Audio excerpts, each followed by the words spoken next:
Iloilo, Banwako. On January 25, the heart of Iloilo beats as one. Iloilo, Banwako. 7 tribes, 1 devotion. Dinagyang Festival 2026. From Halandoni Memorial National High School, Tribu, Ilonganon, inspired by irong-irong, their powerful rhythms echo Ilonggo pride, resilience, and identity. Representing Haro National High School, Tribu, Salognon, rooted in the heritage of Haro Cathedral, their dance honors history and devotion to Our Lady of the Candles, Nuestra Señora de la Candelaria. Youthful and vibrant, Tribu Ilayanhon of Graciano Lopez Haina Elementary School, a tribute to an Ilonggo hero, symbolizing patriotism, excellence, and hope.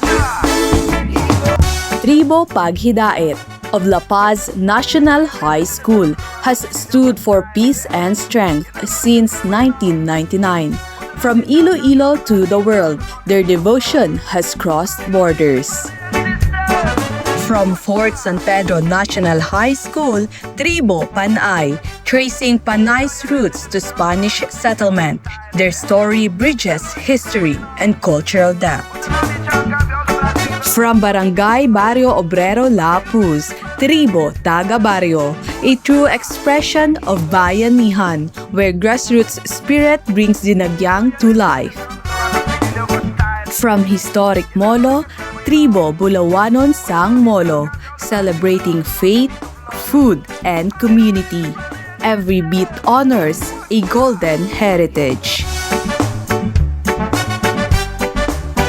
7 competing tribes are weaving wildlife conservation into their choreography, costumes, and narratives, transforming the streets of Iloilo into a moving tribute to the rare and endangered animals of the Visayas.